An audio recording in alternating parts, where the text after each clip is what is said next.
Guys সুন্দরবনে যাচ্ছি, মজাটা আলাদা। হ্যালো সবাইকে, তো সবাই কেমন আছে? আশা করি ভালো আছো, আর আমিও ভালো আছি। তোমরা আগের ব্লগে দেখতেই পেয়েছো যে আমি কলকাতায় এসেছি দিদির বাড়ি। তো কেন এসেছি? আমি সুন্দরবন যাওয়ার জন্য এসেছি। ঘুরতে কে না যেতে ভালোবাসে বলো? তো ঘুরতে যেতে আমারও ভীষণ ভালো লাগে, তাই আমি চলে এসেছি সুন্দরবন যাওয়ার জন্য। তো আমি, দিদি, জামাইবাবু, মনা সবাই মিলে চলে গেলাম সুন্দরবনের উদ্দেশ্যে। তো এই যে আমাদের টোটো, সরি অটো রিজার্ভ করা ছিল যে আমাদের পুরো গড়িয়াতে দিয়ে আসবে। তো এই যে আমাদের গড়িয়াতে দিয়ে এসছে অটোতে, আর আমার দিদির মেন মুখটা দেখা, কারণ ও বাইরে বেরোলেই ওর মুখ পুরো বাংলার পাছে, যে কারণ ও এত দূরও কষ্ট করতে ভালোবাসে না। তো যাই হোক, এই যে আমরা স্টেশনে চলে এসেছিলাম, কারণ আমার জন্য একটা ট্রেন মিস হয়েছে, দুঃখের বিষয়। তো যাই হোক, ওরা তো কেউ কিছু মনে করেনি, আমার জন্য ট্রেন মিস হয়েছে, কারণ কি বোন বলে কথা, না কোনো অসুবিধা না। তো যাই হোক, এই যে একটা ট্রেন চলে গেল, দেন আমাদের পরের ট্রেন আসবে, কারণ আমরা তো সব ট্রেনে উঠতে পারবো না, আমরা একটা লোকালেই উঠতে পারবো, কারণ ওটাই লাস্ট। তো যাই হোক, অনেক ঝড় ঝাপটার পরে আমরা ট্রেনের জন্য বসে আছি। দেখো আমার দিদি, জামাইবাবু, মনা সবাই মিলে আমরা বসে আছি। তো দেখো আমি খুব খুশি, কারণ কি আমি ঘুরতে যাচ্ছি না, তাই আমি ভীষণ খুশি। আর আমার দিদির মেয়ের দেখো অবস্থা পুরো টাইট। তো যাই হোক, ওকে সবাই মিলে আমরা একটু হাসানোর চেষ্টা করছিলাম। যাই হোক, ট্রেনে এসে পড়েছে, আমরা ট্রেনে উঠে লক্ষ্মীকান্তপুর নেমেও গিয়েছি। কেননা ট্রেনের মধ্যে আমারও একটু কেমন জানি অস্বস্তি লাগছে, কারণ অনেক সকালে বেরিয়েছি না খেয়ে, তার জন্য আমারও শরীরটা খুব খারাপ পড়ে গেছিলো। তো যাই হোক, এখানে গাইস আম আর লিচু দেখে আমি তো পুরো একদম মাথা ঘুরে গেছে, কারণ আমি লিচু ভীষণ ভালোবাসি। তো যাই হোক, এখানে আম আর লিচু দেখতে দেখতে আমরা পুরো ইঞ্জিন ভ্যানের সামনে চলে গেলাম। তো যাই হোক, ইঞ্জিন ভ্যানে আমরা 50 মিনিট বসে থাকতে হয়েছে গাইস, কি বলবো, এত গরম, না আছে কোনো বৃষ্টি, না আছে কোনো কিছু হাওয়া, এত গরমের মধ্যে। যাই হোক, কী করবো, ঘোরার জন্য তো এইটুকু কষ্ট করতেই পারি। তো যাই হোক, দেখো রাস্তাটা এত সুন্দর, তাই ভিডিও না করে আর পারলাম না। তো চলো তোমাদের একটা কথা শেয়ার করি, আমি সুন্দরবনে কেন যাচ্ছি। আমার যাওয়ার কথা মোটেও ছিল না, কারণ কি, তাও আমার দিদি বললো চল, একটা কাজ হবে, একটা উপকার হবে, তা চল। তো আমি হচ্ছে, আমার নিমন্ত্রণও ছিল অ্যাকচুয়ালি, তো বিয়ে ছিল একটা মেয়ের, মেয়ে বলবো না মানে সম্পর্কে আমি ওর মাসি হই। তো ওর বিয়ে ছিল, বিয়েটা কি আদৌ হতে পেরেছে না হয়নি, এই ভিডিওটা হচ্ছে গিয়ে কিছুদিন আগের, মানে যেই ঝড়টা হলো তার 2 থেকে 3 দিন আগের ভিডিও। কারণ আমার ভিডিওটা পোস্ট করা হয়নি একটু প্রবলেমের জন্য, কারণ আমি সুন্দরবন অনেক দিন ছিলাম, তো ওখানে কারেন্টের কোনো চলে গেছে বলে কোনো ব্যবস্থা নেই। তো অনেক দিন পরে কারেন্ট এসেছে, তার জন্য চার্জেরও কোনো ব্যবস্থা নেই, কিছু নেই, ওই জন্য আমি ভিডিওটা পোস্ট করতে পারিনি। তো আমি বাড়িতে এসেও পোস্ট করেছি, কারণ আমি কলকাতায় দিদিবাড়ি ছিলাম 2 দিন, ওখানেও পোস্ট করতে পারিনি, বাড়ি এসে তারপরে পোস্ট করছি। দেখো মুখের অবস্থা দেখো, আমাদের সবার খুব খারাপ।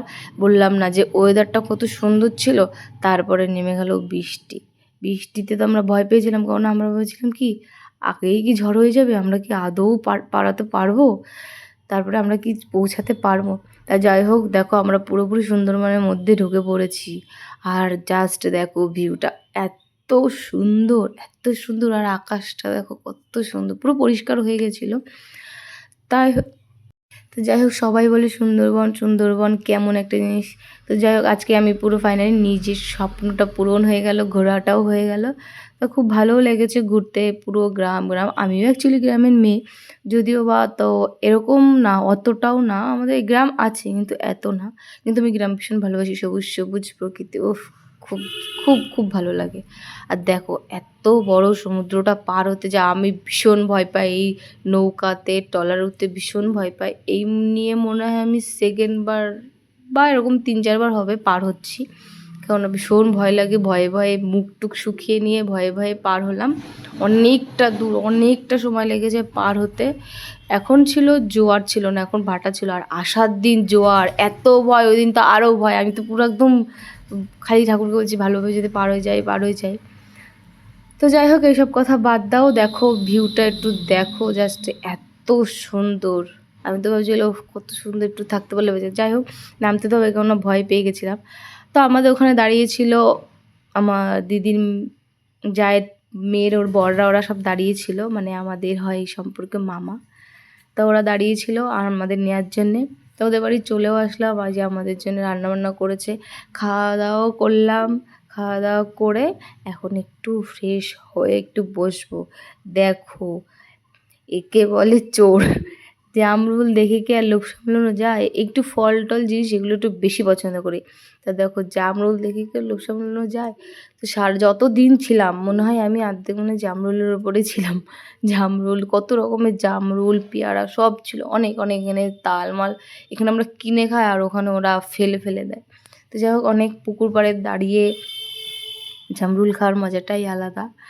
তো দেখো জামরুল খেতে, খেতে তারপরে আমরা একটু ফ্রেশ হয়ে রেডি হয়ে আমরা একটু বিকালবেলা ঘুরতে বেরিয়ে গেছি সবাই মিলে। আমার দিদি, জামাইবাবু, আমার ওই ভাগ্নিটা, যাই হোক কী বলে ওই তো, সবাই মিলে একটু ঘুরতে চলে গেলাম। গাইস জানো কোথায় গেছি আমরা? বাঘ দেখতে, বাঘ। তোমরা হয়তো কিছুদিন আগে খবরে শুনেওছো যে সুন্দরবনে একটা বাঘ ঢুকে গেছিলো ওই পার থেকে। সেম সেই জায়গাটায় আমরা গিয়েছিলাম। ওদের বাড়ি থেকে 5 মিনিট লাগে ওদের সেই সুন্দরবন ওই জায়গাটায়, মানে এই বাঘ ঢুকেছে ওইখানে যেতে।